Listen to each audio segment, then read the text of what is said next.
Donc, si vous voulez tourner cet après-midi, j'allais dire ce matin, mais on est tout le temps mêlés ici avec ça. Dans Romains chapitre 6, versets 3 et 4. Est-ce que le son est peut-être un petit peu fort dans les moniteurs en ce moment?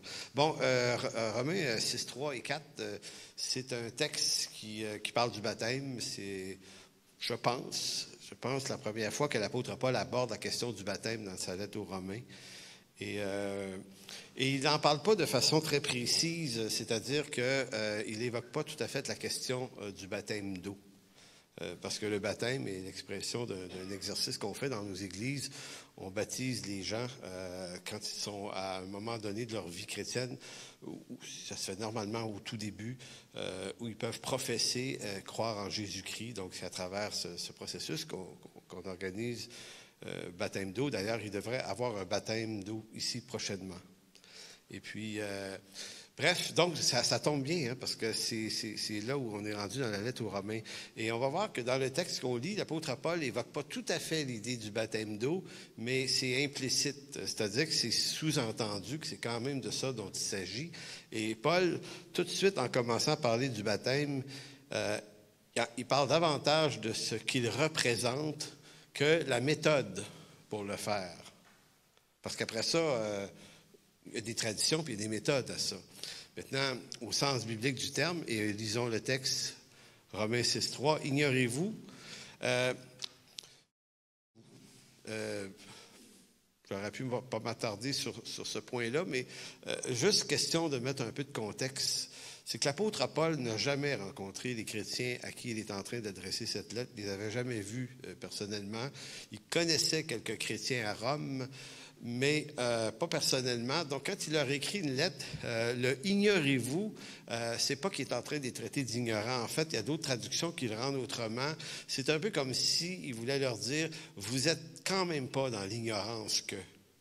Donc, certains commentateurs bibliques, commentateurs vont dire, Paul s'adresse à des gens qui comprenaient quand même ce dont il s'agissait, le baptême. Donc, c'était pas une nouveauté et ça montre à quel point cette doctrine-là, ce savoir-là était très, très répandu dans l'Église primitive.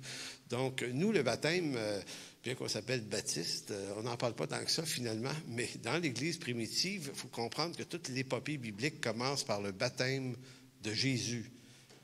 Donc, ce n'est pas un détail. Même Jésus a été baptisé, on va voir ça tout à l'heure. Et on voit que la tradition est extrêmement bien implantée parce que dès que l'Église commence en acte 2, ben les hommes et les femmes qui se tournent vers Dieu, il est expressément dit qu'ils sont baptisés aussi. Donc, ça passe pas inaperçu, ça fait vraiment partie du profil de la première Église que les gens étaient baptisés. Donc, quand il leur dit « ignorez-vous que », maintenant, c'est pas une façon de dire « vous êtes des ignorants de la chose, je vais vous en parler », c'est plutôt une façon de dire « vous savez quand même hein, que nous avons été baptisés, que nous tous qui avons été baptisés en Jésus-Christ, c'est en sa mort que nous avons été baptisés. » Donc, c'est une précision. On se fait baptiser d'eau et c'est une symbolique, mais qu'on acte pour de vrai. Hein, c'est quand même, on le fait pour de vrai. C'est pas juste une vue de l'esprit, le baptême. Donc, on est vraiment physiquement immergé. Merci beaucoup, Louise. Immergé, c'est naguère, OK. Donc, ça pour dire que, émergeons là, de cette affaire-là, pour que je me perde là-dedans. Donc, verset 4, nous avons donc été ensevelis avec lui. On a vu ça la semaine passée, on a été noyés, après ça on a été enterrés avec lui par le baptême en sa mort, afin que, comme Christ est ressuscité des morts par la gloire du Père, de même, nous aussi, nous marchions en nouveauté de vie. J'en dis pas plus. Pour introduire le sujet, parce que c'est essentiellement ça. Donc, vous voyez, à trois reprises, le mot baptême ou baptisé revient, donc au verset 3, au verset 4, et au verset 4, il revient deux fois. Oui, c'est ça. Donc, l'importance de la signification. La Bible Semeur, que j'aime bien des fois, rend le verset 3 de la façon suivante, et peut-être que ça précise un peu. Il dit « Ne savez-vous pas que nous tous qui avons été baptisés pour Jésus-Christ, c'est en relation avec sa mort que nous avons été baptisés. Vous voyez la nuance? Donc, on est baptisé d'eau, on pose un acte, mais cet acte-là est en relation avec le fait qu'on a été baptisé en lui. Donc, nous étions en Jésus-Christ il y a 2000 ans, lorsqu'il est mort. On a été immergés dans sa mort et dans sa résurrection. Donc, c'est une chose qui est déjà accomplie en lui pour nous. Donc, quand on se fait baptiser, on n'est pas en train de faire arriver la réalité spirituelle de cette nouvelle vie. On est en train de manifester publiquement que ça nous est arrivé. Donc, c'est le baptême est un événement très important. C'est également généralement un événement public. C'est un événement à travers lequel on rend témoignage à cette création, à l'Église de Jésus-Christ, à nos familles, à la limite, s'ils sont là, que nous appartenons à Jésus-Christ, que nous faisons partie de cette nouvelle race d'hommes qui sont hommes et femmes, mais l'homme né de nouveau, cette nouvelle création, et ça commence par le baptême en sa mort, et nous faisons baptiser d'eau pour manifester notre appartenance. Donc, le sujet du baptême soulève quelques questionnements importants quand même. Là, je pose des questions en vrac, on ne répond pas à ça maintenant, mais c'est qu'à travers la tradition, il y a quand même énormément d'affaires, d'interprétations sur le baptême allant de la posture catholique pour qui on parle de régénération baptismale, donc comme si le baptême était l'acte de régénération, ce qui est évidemment pas ce qu'on pense. La régénération est en Jésus-Christ. Le baptême en est l'expression. Mais donc, pour certains, est-ce que le baptême sauve le pécheur? Ça sonne comme mon téléphone, mais bon. Est-ce que le baptême est un simple geste de repentance? Parce que le baptême est un acte de repentance. On va le voir tout à l'heure. Est-ce que le baptême est seulement un témoignage visible de ce qui s'est passé dans nos cœurs au moment de notre salut? Est-ce que c'est ça le baptême? Ou est-ce que c'est seulement ça le baptême? Autre point, est-ce que le baptême, c'est un peu comme la circoncision dans l'Ancien Testament? Chez les pédobaptistes protestants, ça on va voir ça la semaine prochaine, on baptise les enfants, mais pas à la manière catholique. C'est pas pour eux la régénération baptismale. C'est beaucoup plus un baptême qui inclut l'enfant dans l'alliance. De la même façon que la circoncision le faisait dans l'Ancien Testament pour les enfants d'Israël, bien, le baptême pour les enfants serait, si on veut, cette même forme de formulation-là. Là, je le dis tout croche en ce moment. On va préciser ça la semaine prochaine. Donc, pour certains, ça va de ce côté-là. Un autre point, est-ce que le baptême est le symbole du passage de la mort en Adam vers une nouvelle vie en Jésus-Christ? Oui, sans doute, effectivement. Donc, une des dimensions est tournée dans Marc chapitre 1. Pour comprendre le baptême, c'est intéressant de se poser la question, pourquoi Jésus a-t-il été baptisé? Donc, on va s'expliquer ça aujourd'hui. Parce que le baptême exprime la repentance du pécheur. Et les eaux du baptême, c'est comme l'expression de son lavement de ses fautes. Alors, la grande question, pourquoi Jésus a-t-il été baptisé? Quand même. On est tous d'avis qu'il n'était pas un pécheur. Donc, pourquoi il se fait baptiser? Fait que c'est une question qui vaut la peine d'être répondue avec de la précision, parce que si on trouve la réponse à cette question-là, on comprend mieux pourquoi nous, on se fait baptiser. Et toute pas la dynamique, mais toute l'explication, on verra ça tout à l'heure. Bon. J'en perds mes mots. Alors, Marc chapitre 4, verset 1. Donc, c'est quoi j'ai dit? Marc 1, 4 à 5. Ça, c'est un autre de mes problèmes. Ma femme me dit tout le temps aujourd'hui, tu as dit, il y a 2 points qu'on va voir. Tu lèves jamais le bon nombre de doigts. La vieillesse, non, mais je fais ça depuis longtemps. Il fut un temps où je faisais tout le temps ça quand je parlais. Hein. T'en souviens-tu? Une fois, j'enseignais un cours à l'école biblique, puis tout le monde, j'étais en train de parler, puis il s'était passé de mots, puis tout le monde m'écoutait en faisant ça. Le tour des petits comiques quelque part. Donc, Marc chapitre 1, versets 4 à 5.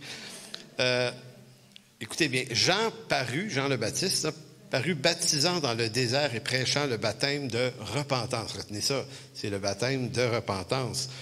Pour la rémission des péchés. Tout le pays de Judée et tous les habitants de Jérusalem se rendaient auprès de lui et, confessant leurs péchés, se faisaient baptiser par lui dans le fleuve du Jourdain.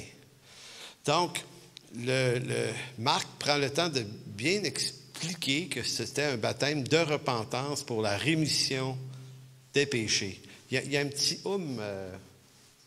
dans mon son. Peut-être que c'est le moniteur qui résonne trop.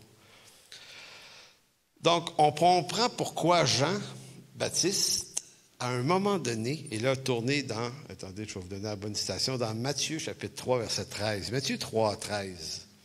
Là, Matthieu ajoute qu'à un moment donné, Jésus se présente. À cet endroit-là, donc verset 13, Matthieu 3, « Alors Jésus vint de la Galilée au Jourdain vers Jean pour être baptisé par lui. » Verset 14, « Mais Jean s'y opposait. » C'est une évidence. Lui, c'est un prophète. Il sait très bien ce qu'il est en train de poser là comme geste, puis il sait exactement qui est celui qui se présente devant lui. Fait que c'est comme, il y a une réaction qu'on aurait eue à sa place. Mais Jean, il s'y opposait en disant, c'est moi qui ai besoin d'être baptisé par toi, et tu viens à moi. Mettez-vous dans la peau de Jean-Baptiste. Tu sais, quand on parle de confusion théologique ici, là, ou pratique, c'est comme, attends une minute, Jésus, ça ne devrait pas se passer comme ça. Moi, je peux être baptisé par toi, tu es le Seigneur, tu es le oint d'Éternel, tu es celui qu'on attend, tu es celui qui est sans faute. Tu peux venir regarder la patente si tu veux, mais quand même te faire baptiser. Et là, ici, on se rapproche de quelque chose, des trucs étonnants que Jésus a fait, notamment le lavement des pieds. Encore là, il y avait une résistance, notamment de Pierre, qui disait « Non, tu ne peux pas me laver les pieds, voyons donc, tu es le plus grand. » Donc, il faut rester dans le décorum habituel. Tu sais, le plus grand, c'est celui qui en fait le moins, tu sais, qui fait le moins de trucs humbles. Et Jésus renverse ça complètement. Puis ça, c'est vraiment important. Parce que même dans nos milieux à nous, là, il faut réapprendre à réfléchir là-dessus. C'est que si quelqu'un veut être le plus grand, ou si quelqu'un est appelé à être un plus grand, il est appelé à être un plus grand serviteur et non un plus grand leader, forcément. Et ça, il y a de la déconstruction dans ça. C'est ça de même, je suis en passant. Mais on voit que dans l'Écriture, Jésus, lui, il passe la hache, pour ne pas dire le hachoir, dans beaucoup d'affaires. Et là, Pierre résiste au lavement des pieds et Jésus le menace en disant, « Écoute bien, Pierre, si tu ne me laisses pas te laver les pieds, tu n'auras point de part. » Ça, c'est pas une perte de salut, là. C'est ceux que j'appelle par vocation à me suivre, c'est la condition. C'est moi qui lave les pieds. Et dans l'affaire du baptême ici, on dirait qu'il y a comme une parenté d'idées. Jean, tu vas me baptiser. Donc, c'est moi qui ai besoin. Bon, j'ai dit ça. Jésus répondit au verset 15, laisse faire maintenant, car il est convenable que nous accomplissions ainsi tout ce qui est juste. Donc, c'est pas seulement une bonne idée. C'est pas seulement que Jésus est en train de dire, ouais, mais tu sais, je veux être un modèle, tu sais. Tu sais, je veux montrer que moi aussi, tu sais, le genre, là, la posture authentique du bon gars, tu sais, qui veut faire l'authenticité. Tu sais, j'ai écrit un article sur l'authenticité cette semaine, là, dans ça, là, tu sais. On dit, on est comme ceci, comme cela, des hypocrites. Maintenant, on va être des authentiques. Puis, quand tu essaies d'être bien authentique, tu te rends compte qu'il y a d'autres pièges dans ça. Tu deviens trop authentique, puis ça n'a plus de bon sens, tu joues à une autre game. On ne s'en sortira pas en passant. Le but, c'était pas de dire c'est quoi la solution. Le but de dire c'est qu'il y en a une solution, ça s'appelle Jésus-Christ, encore une fois. Mais on va marcher honnêtement avec lui quand même. Ça ne veut pas dire restons idiots, là. J'espère que non. Donc Jésus, non, il dit, c'est pas que c'est une bonne idée, marketing, tu sais, ça paraît bien que je me fais baptiser. Non, il dit, c'est que la chose est juste. Et Jean ne lui résista plus, et dès que Jésus eut été baptisé, il sortit de l'eau, et voici les cieux s'ouvrir, et il vit l'Esprit de Dieu descendre comme une colombe et venir sur lui. Et voici une voix fit entendre des cieux ces paroles. Celui-ci est mon Fils bien-aimé en qui j'ai mis toute mon affection. Donc, vous voyez l'utilité du baptême. C'est juste et la justesse de l'acte est prouvée par la venue du Saint-Esprit sur Jésus. Maintenant, on pourrait dire, ouais, mais attends une minute, là. Il n'était pas pécheur, il n'y avait pas déjà le Saint-Esprit avant? C'est embêtant comme question. La réponse l'est encore plus, peut-être. Tu sais, pourquoi Jésus refait la gestuelle que les humains vont devoir faire? Parce qu'il est le chemin. Donc, tous les chemins qu'il va nous demander d'emprunter, c'est lui qui ouvre le chemin avant nous autres. Donc, si nous, plus tard, on va devoir naître de l'Esprit, eh bien, lui, en tant que Dieu incarné, mais homme, il naît de l'Esprit, par le baptême et la venue du Saint-Esprit. On voit ici le nouvel Adam. Le nouvel Adam est un homme aussi. Ça, c'est une affaire qui nous échappe peut-être. On a toujours l'impression qu'on est des hommes et des femmes, des humains seulement sur Terre ici. Et ce qui nous échappe, c'est que nous sommes appelés à rester humains pour l'éternité. Donc, on ne s'en va pas habiter une carcasse d'angélique en haut. On s'en va habiter un corps d'homme glorifié, des nouveaux corps, Christ étant le premier prototype de cette nouvelle création. La lettre aux Colossiens explique tellement bien ça, là. Donc, c'était absolument convenable que Jésus fasse le chemin. Parce qu'il est le chemin, Jean 14. Maintenant, il y a quelque chose de complètement stupéfiant. Là, je réinvente mes mots. C'est quoi le mot que je disais avant qui n'était pas bon, là? Pittoresque. Non, c'est pas pittoresque, c'est stupéfiant. C'est un bon mot. Merci. Donc, stupéfiant parce que je m'étais jamais arrêté à penser à ça avant jeudi, vendredi passé.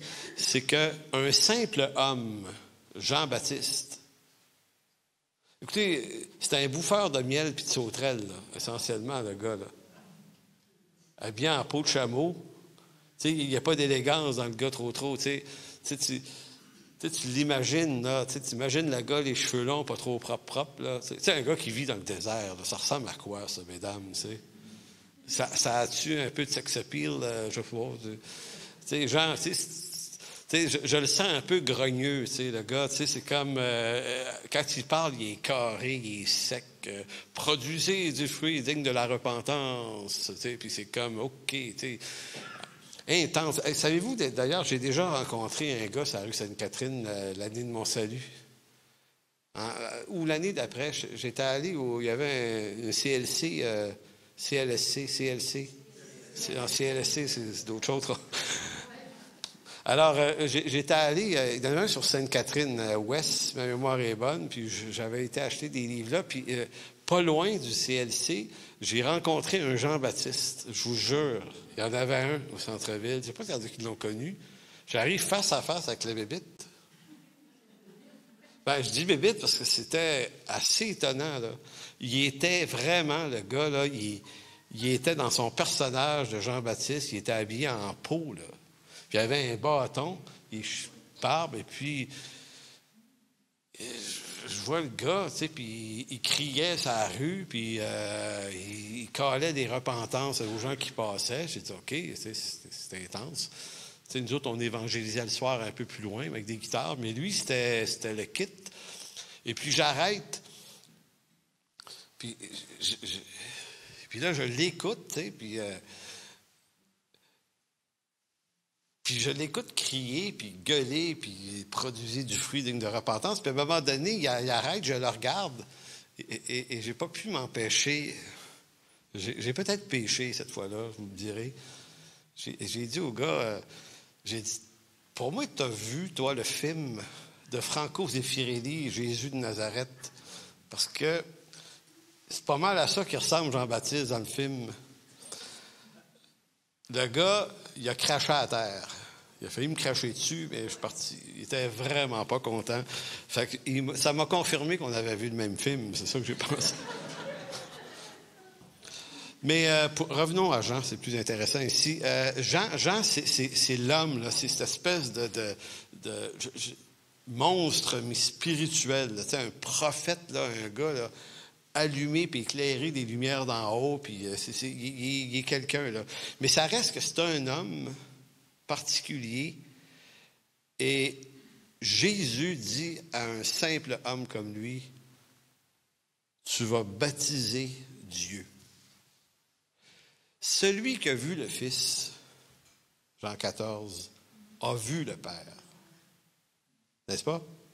Tu sais, Jésus a dit à Philippe ou l'autre, c'est Philippe, hein? Il dit, celui qui a vu le Fils a vu le Père. Il dit, comment m'en demandes-tu, montre-nous le Père? Tout est là. Donc, imaginez la scène de Dieu qui se place dans une posture pour que la patente qui s'apprête à mettre sur pied, c'est-à-dire une nouvelle alliance en Christ qui va s'incarner à travers l'Église, ça commence, c'est Dieu qui fait l'œuvre, mais ça commence par un acte d'homme. Il y a comme une intention de Dieu de faire complètement participer l'homme à cette affaire-là. Donc, c'est ça qui, je disais, c'est stupéfiant, parce que c'est ce que Dieu a fait. Donc, pourquoi Dieu a procédé de cette façon-là? Donc, l'œuvre de Dieu par laquelle l'homme est sauvé est tout à la fois une œuvre d'homme. Puisque c'est le salut de l'homme dont il est question, c'est donc à travers un sacerdoce d'homme appelé par Dieu et par le sacrifice d'un homme, Jésus, que la rédemption est rendue possible. Pour une raison assez simple, c'est que puisque c'est un homme qui est pécheur puis qui a besoin d'être acheté, le sacrifice doit être correspondant. Un ange ne peut pas mourir pour des hommes. Jésus n'est pas une création superficielle par après pour mourir pour les hommes, tu sais, un prototype spécial sans péché, non plus. Du fait qu'il dit que lui et le Père sont un, il est totalement Dieu, mais il ne peut pas venir en forme de Dieu pour mourir pour le péché de l'homme, parce que la terre et l'univers ne peuvent pas contenir cette forme de Dieu. Et de toute façon, si c'est par un homme qui est entré le péché dans le monde, la solution au péché va aussi devoir se faire par un homme. Et ça explique la raison de l'incarnation du Fils de Dieu en tant que pas demi-homme, demi-Dieu, mais 100% homme, 100% Dieu. Dieu, l'autre affaire que ça démontre, c'est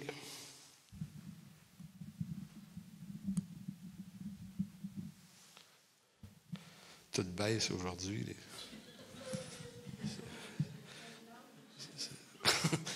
C'est sûr. Donc, ce que ça montre, cette histoire-là, c'est que Dieu est un Dieu fidèle, et fidèle au sens où Dieu ne s'exclut pas des exigences de ses propres alliances. Nous, on fait ça facilement. Tu sais, c'est très facile, tu sais, pour un pasteur, un enseignant, de dire à tout le monde quoi faire, tu sais, comment ça marche, mais de ne pas te demander la question si toi, tu l'appliques à ta vie. Ce piège-là, là, il est là, il est souvent là. Mais tu n'as pas le droit de parler de ce que tu n'appliques pas à ta vie. Ça ne doit jamais être une pure vue de l'esprit ni une bonne idée. Et Dieu, lui, à qui on excuserait cette affaire-là, pourrait dire, il est Dieu. Il peut quand même s'exclure de certaines exigences embarrassante. Mais le problème, c'est que Dieu n'est pas un menteur, puis il est un Dieu fidèle. Donc, quand Dieu a traité alliance avec Abraham, Isaac et Jacob, et quand il a retravaillé une alliance, mais celle de la loi avec Moïse, et quand il a refait une alliance davidique avec David et sa descendance, Dieu, quand il fait une alliance, il est fidèle à son alliance et il est fidèle à rencontrer les exigences que ça lui impose à lui d'avoir fait cette alliance. Donc, il a traité une alliance avec des hommes. Une alliance, c'est un contrat, c'est une entente contractuelle.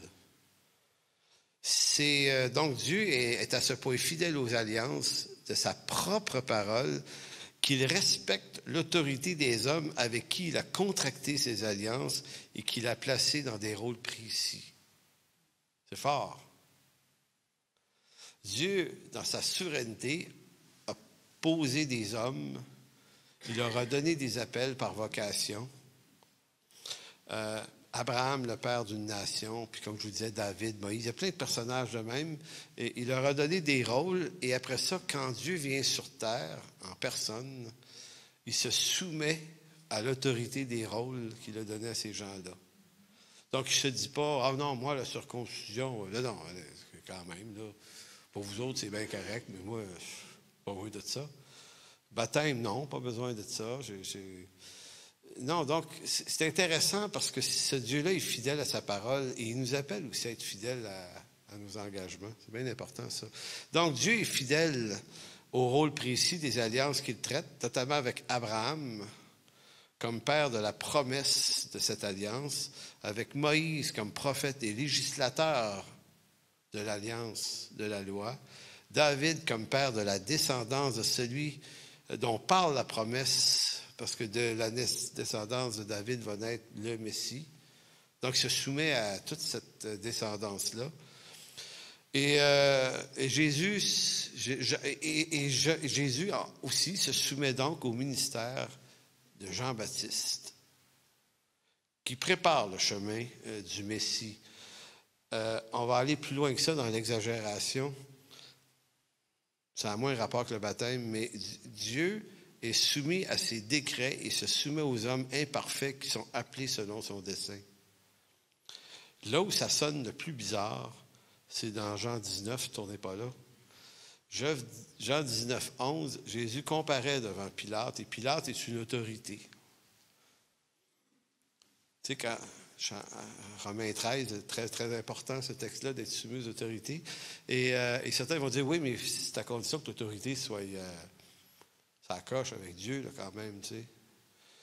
Bien, Pilate, qui est une autorité, à un moment donné, va dire, ne sais-tu pas, Jésus, que j'ai le droit de vie ou de mort sur toi? Et là, Jésus de lui répondre, tu n'aurais sur moi aucun pouvoir s'il ne t'avait été donné d'en haut. Donc, le tribunal humain corrompu qui va juger Jésus est un pouvoir qui leur a été donné d'en haut. Et ils vont exécuter, malgré qu'ils sont corrompus, parfaitement la volonté de Dieu. Ce que ça veut dire, ça, c'est que Dieu est tout-puissant. Il fait ce qu'il veut. Donc, Dieu n'est pas badré avec nos faiblesses. Nous, ça nous cause du problème, nos faiblesses, mais lui, il n'est pas empêché de faire son dessein. Parfait. Donc, ce qui est intéressant quand on comprend ça, c'est qu'on serre les armes. Et on fait comme Pierre, on est obligé de remettre l'épée dans le fourreau, parce que celui qui veut combattre avec l'épée va périr comme tel par l'épée.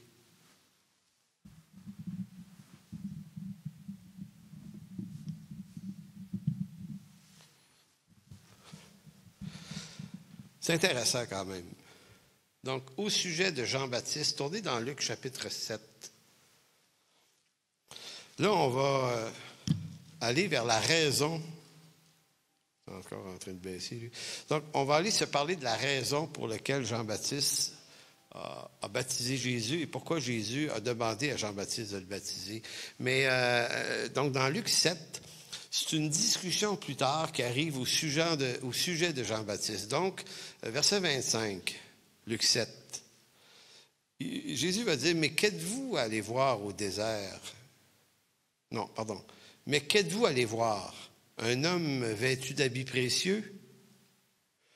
Voici ceux qui portent des habits précieux et qui vivent dans les délices sont dans les maisons des rois. Mais qu'êtes-vous donc allés voir? Un prophète? En parlant de Jean-Baptiste? Il est arrivé. Donc, verset 26, qu'êtes-vous allés voir? Un prophète? Oui, vous dis-je, et un détail important, et plus qu'un prophète.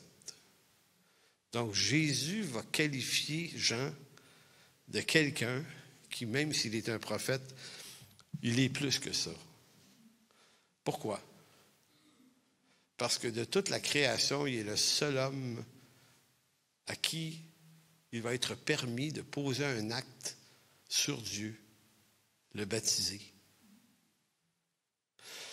Moïse a vu Dieu face à face. Il a beaucoup eu d'expérience avec Dieu pour certains prophètes dans l'Ancien Testament. Mais lui, là, Jean, là, et là, mettez-vous dans la peau de Jean, là, vous êtes la personne à qui Dieu va dire « Tu me baptises ». Verset 27, « C'est celui dont il est écrit, voici, j'envoie mon messager devant ta face pour préparer ton chemin devant toi. » On parlait tout à l'heure que Jésus est le chemin, et vous l'avez exprimé de façon très claire ici. C'est celui dont il est écrit, « Voici, j'envoie mon messager devant ta face pour préparer ton chemin devant toi. » Donc Jésus étant le chemin, la vérité et la vie, celui qui va préparer Jésus pour entrer dans ce chemin-là, c'est un homme. Je ne peux pas m'empêcher de dire, comme papa dans La Petite Vie, et baptême. Il dit un autre mot. Moment. Et baptême, moment. Non, mais je vous avoue que j'ai travaillé ce message-là avec la rimette pognée dans ma tête. J'ai parlé du baptême, puis on dirait que je suis plus capable d'utiliser et baptême sans penser à... Excusez-la. Mais quand même, c'est fort la situation. C'est vraiment absolument incroyable. Et c'est pour ça que Jean a résisté. Il a dit, ben voyons donc, ça n'a pas de bon sens, tu ne peux pas me baptiser. Ça... Non, il dit, il faut que tu me baptises parce que toi, là, Jean, là, tu as reçu une vocation. Toi, là, tu m'ouvres le chemin. Tu dis, ben non, c'est Dieu, tu vas faire ça tout seul. Non, tu m'ouvres le chemin. C'est ça qui est juste. Verset 28, donc toujours pour répondre à la question, mais qu'êtes-vous allé voir au désert? Verset 28, il dit, je vous dis, parmi ceux qui sont nés de femmes, il n'y a point de plus grand que Jean. Cependant, le plus petit dans le royaume est plus grand que lui.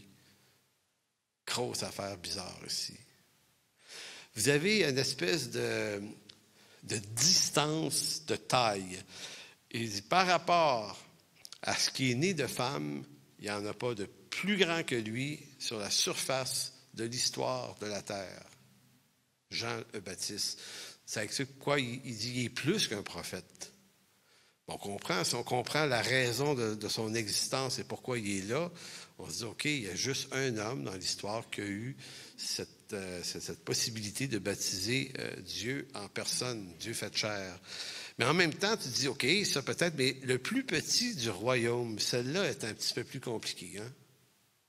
Trouvez-vous? Pas plus que ça. On va essayer de comprendre ça. Que veut dire Jésus quand il dit que parmi ceux qui sont nés de femmes, il n'y en ait point de plus grand que Jean? Il n'y a personne, aucun prophète dans toute l'histoire humaine à qui il fut donné le rôle et l'honneur de voir Dieu face à face et de le faire passer lui-même par les eaux du baptême. Tous les prophètes de l'Ancien Testament n'ont fait qu'effleurer Dieu, mais Jean, lui, l'a baptisé d'eau. C'est-à-dire a posé la première pierre, Jésus, de ce nouveau temple qui est l'Église et le royaume de Dieu. Tout ce que Jean est en train de faire inaugure quelque chose qui est l'œuvre de Dieu, mais à laquelle Dieu fait participer entièrement des hommes. Et c'est quelque chose qui nous échappe, mais non seulement il y a Jean-Baptiste ici, et après ça, après la résurrection, Jésus va prendre un autre homme, Pierre, complètement imparfait. Il va dire, Pierre, toi, là, tu vas faire la première prédication de l'histoire de l'Église. Moi, j'aurais dit, Jésus, va-t'en pas tout de suite, fais ça toi-même. Je veux dire, avez-vous la même logique que moi? Il me semble que Dieu ne fait pas les choses de façon tout à fait cohérente. Tu dis, garde, t'es là, va-t'en pas, à la Pentecôte, reste, tu t'en iras après. Mais je veux dire, c'est toi, Jésus, c'est à toi que revient l'honneur. Et Jésus dirait, non, Pierre, c'est toi que j'ai choisi. Ça, c'est notre Dieu. Et ce que ça signifie, si on va en faire une application pour nos vies, c'est que ce même Dieu-là nous utilise, peut-être pas dans des rôles de cette importance-là, on s'entend, mais Dieu nous utilise pour de vrai. Pour de vrai. Donc, par Jean-Baptiste est comme poser les fondements, le chemin, en tout cas, qui fait que ce fondement-là, par Jésus, va devenir la pierre de l'angle de cette nouvelle construction qui est le temple, qui est l'Église. Toutes les images, toutes les symboliques, le temple de l'Ancien Testament pointaient vers Jésus. C'est pour ça que le temple est détruit après. Il n'est plus nécessaire d'avoir de temple en béton ou en roche. Jésus et son Église, c'est le temple. Nous sommes le temple du Saint-Esprit. Donc, l'autre point, c'est que veut dire Jésus quand il dit « Le plus petit dans le royaume de Dieu est plus grand que lui ». Là-dessus, allons-y d'hypothèse, parce que c'est pas tout à fait évident. Quand tu lis les commentateurs, là, c'est un peu un os. S'il est plus grand, le plus grand de tous les hommes et de femmes, pourquoi il serait le plus petit dans le royaume de Dieu? L'hypothèse souvent partagée, c'est que le royaume de Dieu, dont Christ est le premier, est un nouveau peuple. Le temple, un nouveau temple. Un royaume qui le distingue des saints de l'Ancien Testament, parce que ce nouveau peuple est fait de femmes et d'hommes régénérés et nés de l'Esprit, ce que n'étaient pas nécessairement les saints de l'Ancien Testament dont il fait partie. Donc, c'est une façon de dire que à la fois Jean est l'homme, il n'y a pas d'homme plus important que lui qui est né de femme, mais en même temps, il est le prophète qui termine cette alliance, cette ancienne alliance. Il est mort avant la mort de Jésus-Christ. Donc, il ne fait pas partie, ça ne veut pas dire qu'il n'est pas sauvé. Là. Je veux dire qu'il ne fait pas partie des saints de la nouvelle alliance qui sont des nés de nouveau, ce que ne sont pas nécessairement les gens de l'Ancien Testament. En tout cas, pas tout le monde. Par vocation, certains, oui. Mais ce qu'il y a de nouveau avec l'Église, c'est que tous sont régénérés par un même Esprit Saint. Tous deviennent une nouvelle création. C'est pour ça que dans le Nouveau Testament, on n'a plus affaire à des prêtres, à des autorités supérieures dans l'Église. Les ministères d'anciens, de pasteurs, de diacres ne sont pas des fonctions supérieures, ce sont des vocations dans l'Église. Donc, dans une Église ou dans l'Église, tout le monde est égal. On est tous des enfants de Dieu au même titre, les uns que les autres. On n'a pas tous la même vocation. Mais d'avoir une vocation de pasteur ou d'ancien, ça, c'est pas supposé de vous rendre plus quelque chose. Ça vous invite, et là, c'est l'histoire du lavement des pieds qui vous dit à être plus serviteur de tous. Ça, c'est un gros défi, parce qu'il ne fit pas avec notre temps, ce défi-là. Donc, Jean serait, à cet égard, par rapport au sein du Nouveau Testament, le royaume, plus petit. Parce que tu ne peux pas être plus grand qu'être un né de nouveau.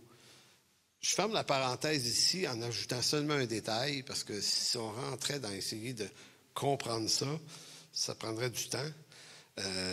Et ça reste que c'est mou. C'est pas pire, mais ça peut-être plus solide que ça comme explication.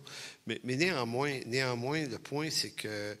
je l'ai perdu le point d'ailleurs, j'ai pris trop de temps à y arriver. Ah oui, ça me revient. C'est que ça ne veut pas dire que dans le ciel, un jour, ou à la fin de toute chose, au retour de Jésus-Christ, en sein de l'Ancien Testament et sein du Nouveau Testament, les distinctions, à mon avis, disparaissent complètement.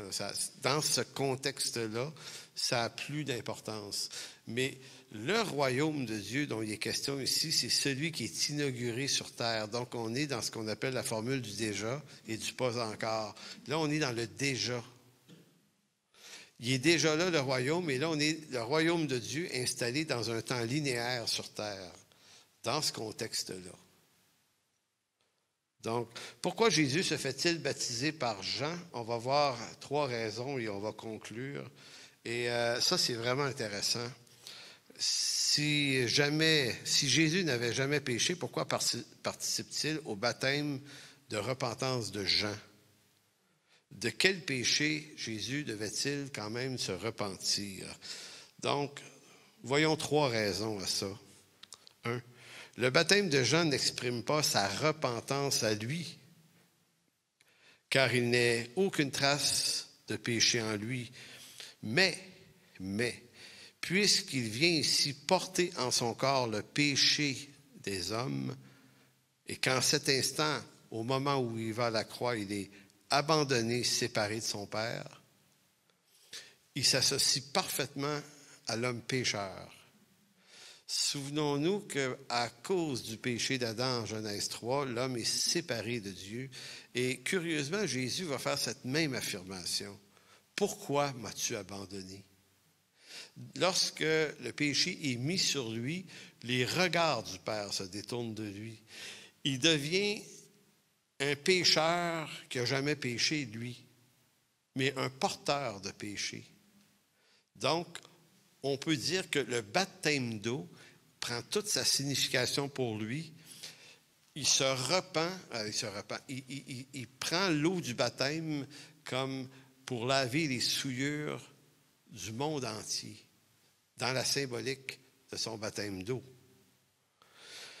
Il fut abandonné, séparé de son Père. Il s'identifie pleinement à la race des séparés de Dieu à cause du péché. Jésus n'est pas un pécheur, mais un porteur du péché. Ésaïe 53, versets 4 et 5 l'avait prédit. Il va porter nos fautes sur lui. 1 Pierre 2, 24 va dire, lui qui a porté lui-même nos péchés en son corps, littéralement. Pierre dit, il a porté nos péchés en son corps. Ça l'a tué. Afin que, mort au péché, nous vivions pour la justice. 1 Pierre 2, 24. Donc, vous voyez, le baptême de Jésus, même si lui n'est pas pécheur, commence à prendre un peu de signification par cette première explication-là. Il y en a une deuxième. Jésus, en sa personne, est le nouvel Israël qui refait le chemin du peuple d'Israël et refait tout le chemin d'Israël là où Israël a échoué. Il est appelé aussi le nouvel Israël. En d'autres mots, toutes les structures de l'Ancien Testament, le sacrificateur, l'agneau, le temple, tout ce qui est dans l'Ancien Testament, même le premier Adam, tout est une figure de celui qui doit venir. Donc, en dehors de lui, tout a échoué. Mais lui revient en sa personne unique refaire tout le scénario complet, mais dans la victoire. Donc, passer par les eaux du baptême va chercher toutes les significations du passage à travers l'eau dans l'Ancien Testament. Par exemple, Israël va quitter l'Égypte en traversant la mer. Rouge. Rouge? Oui, rouge. Qu'est-ce qu'Israël fait après ça? Passe 40 ans au désert. Et que fait Israël au bout des 40 ans? Que traverse-t-il, vous vous en souvenez? Le Jourdain. Donc, la mer, 40 ans au désert, et le Jourdain. Et après le Jourdain, prend possession du pays. Ça, c'est Israël, avec Josué. Et vous avez, on ne lit pas, mais dans Josué 4, vous avez cette histoire d'Israël qui rentre en Israël, au Israël qui rentre en Israël. Excusez, prendre une gorgée pour celle-là. C'est quand même ça. Bon, Là, remarquez que le profil de Jésus est vraiment, vraiment fascinant. Jésus, lui, reprend le rôle d'Israël. Et dans Matthieu, chapitre 2, souvenez-vous qu'il avait été dit du Messie que j'ai appelé mon fils hors d'Égypte. Qu'ont fait les parents quand ils ont entendu qu'Hérode voulait tuer des enfants? Ils se sont sauvés en Égypte.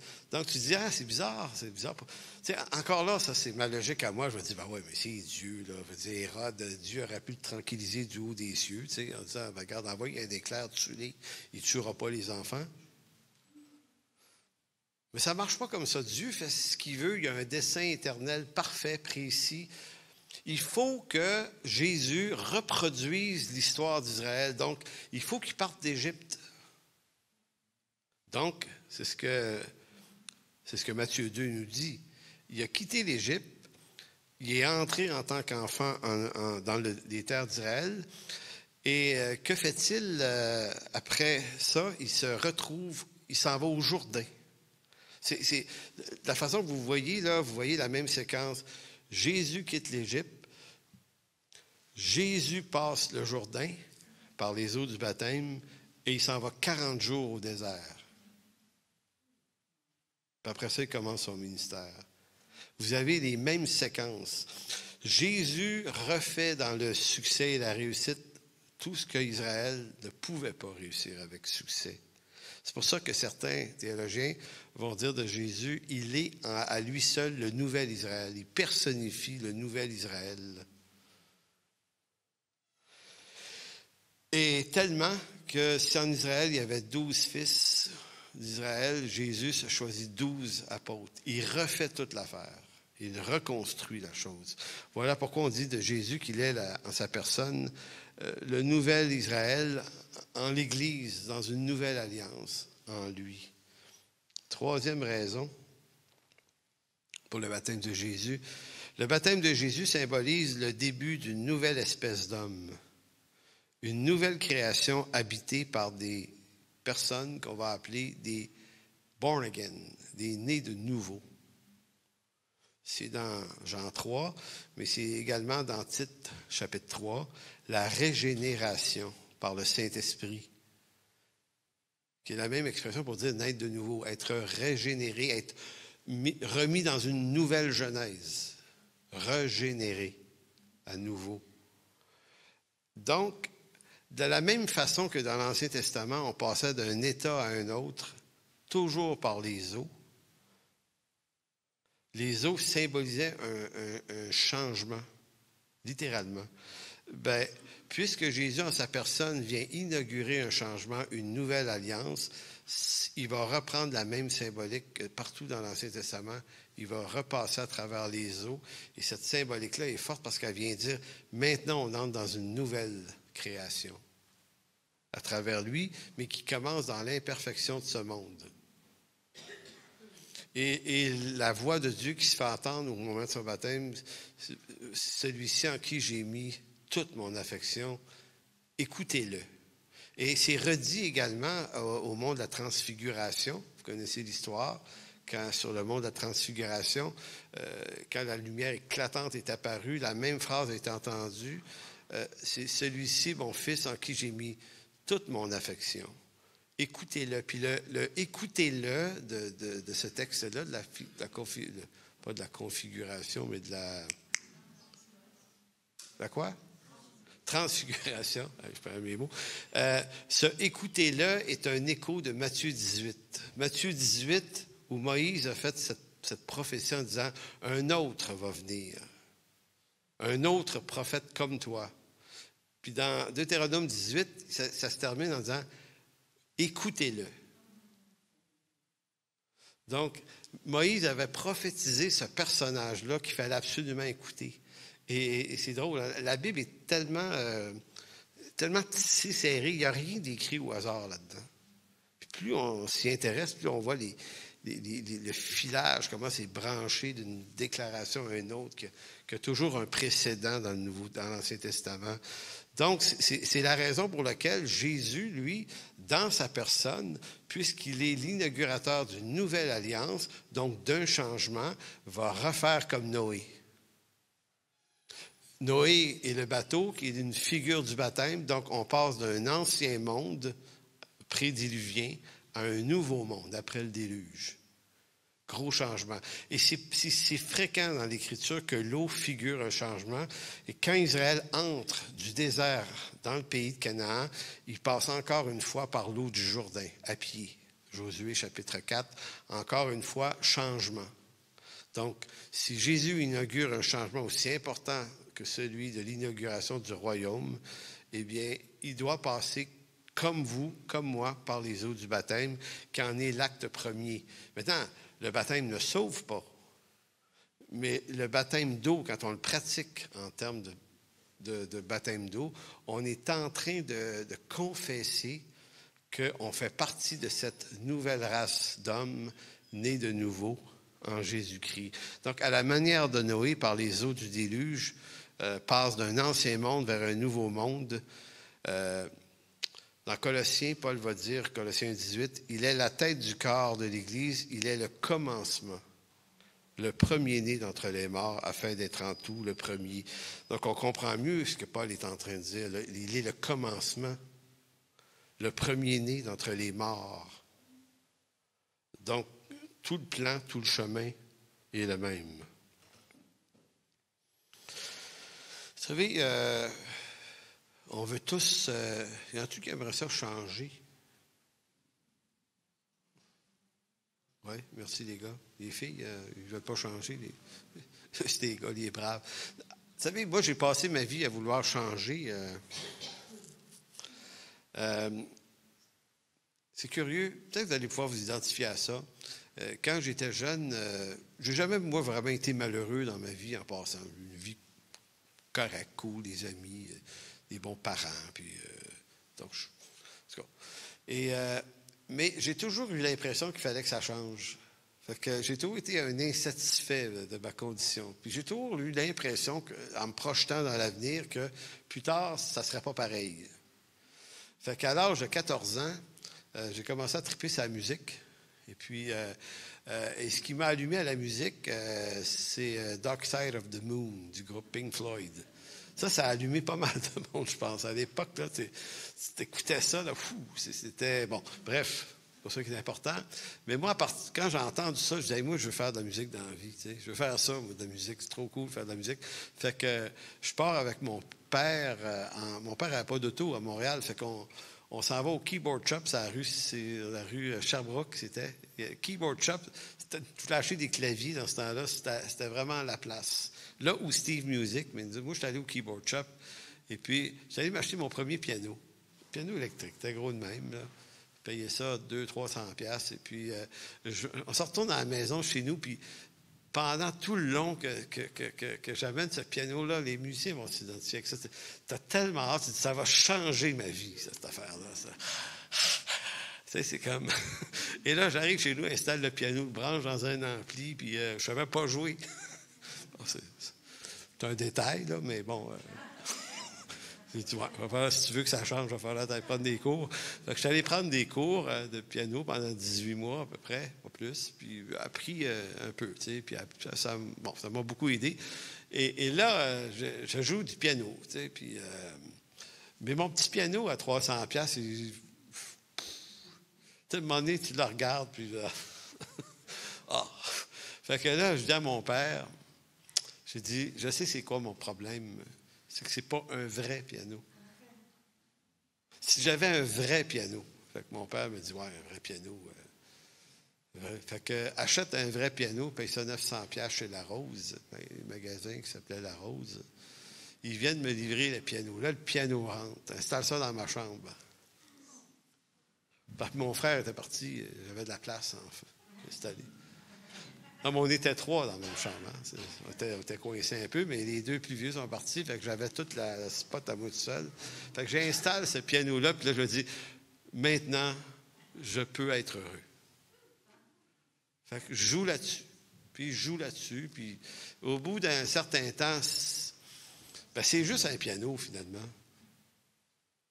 Et là, je me dis, ouais, il faudrait que je fasse partie d'un band de musique. Fait que je me trouve un band de musique, c'est là que je rencontre Éric Lantier. Ben oui, on se rencontre à la même école. Lui, il savait jouer du piano. Il me voit dans un autobus, justement à la 180 qui passe devant ici, là. Ça se passait dans le quartier. Il dit, hey, tu joues du piano? Il dit, on a besoin d'un pianiste dans notre groupe. Ah! Là, je commence à jouer avec de la musique dans un groupe. Ça va changer. J'ai toujours pensé qu'il fallait que quelque chose change. Comme toujours, j'ai toujours vécu dans l'insatisfaction. Puis, on dirait que nos vies sont comme ça. Fait qu'éventuellement, à 21 ans, je suis né de nouveau. Là, j'ai dit, ça va changer quelque chose. Ça a changé quand même pas mal d'affaires. Mais fondamentalement, je me sens exactement la même personne. C'est troublant quand même. Et éventuellement, j'ai été baptisé d'eau. Et ça, je m'en souviens encore, c'était sur le toit d'un building. Là. Tu sais, Jacques Fortin, il restait dans un building. Je ne sais pas si vous vous souvenez. Hein? Les joies de vivre. OK. C'était pas loin d'ici, hein? T'étais baptisé, peut-être cette fois. En tout cas, bref. Là, je me dis, oui, c'est ça qui manquait à ma vie. Je n'ai pas été baptisé d'eau encore. Fait que là, je me fais baptiser. Je sors de l'eau.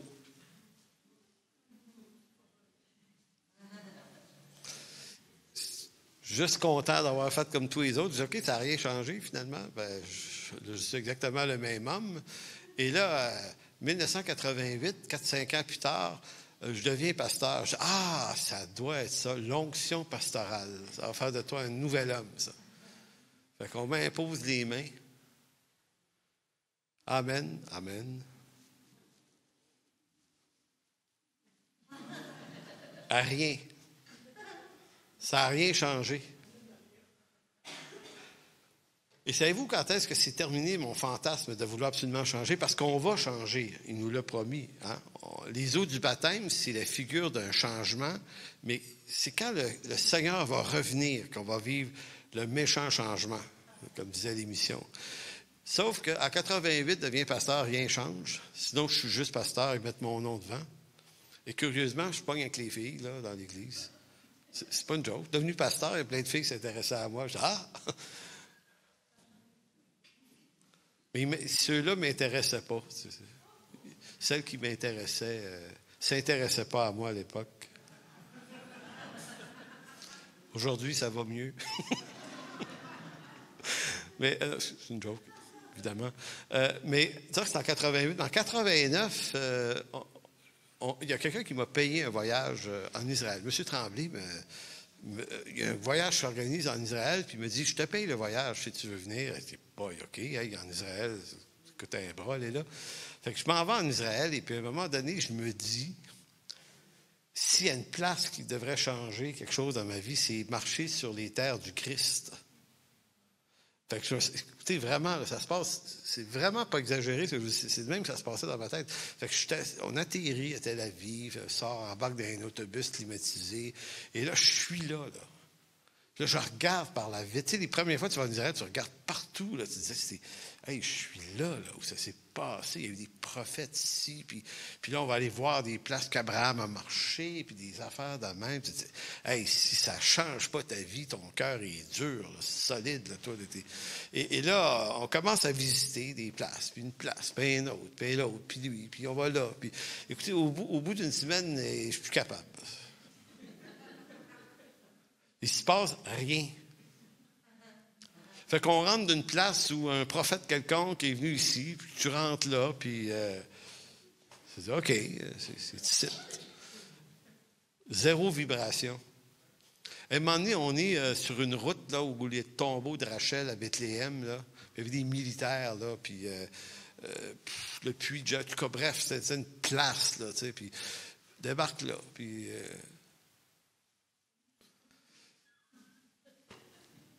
Puis il y avait 2 militaires, un gars et une fille. Tu sais, en Israël, il y a des filles, des belles filles avec des mitraillettes. Hein? C'est un peu ahurissant de voir ça. Là. C'est ça. Tu sais. Puis tu vois, dans les autobus, les filles, ils ont des mitraillettes à côté sur le banc, puis ils se font les ongles. C'est unique, Israël. En tout cas, bref, 2 militaires. Fait que j'ai rien trouvé de mieux à dire à quelqu'un, ben, pose-moi donc avec les 2 militaires. Je vais garder un souvenir de ça. Et là arrive l'avant-dernier jour, le tombeau de Jésus. Là, je me dis, c'est là que ça va se passer. Je vais mettre les 2 pieds dans le tombeau. Et là, si vous allez en Israël, il y a deux versions de ce tombeau-là. Version catholique, un peu étrange, mais il y a la version protestante où ça fit un peu plus. Tu vois une grotte avec une espèce de crâne qui ressemble à un lieu du crâne. En tout cas, bref, on est là.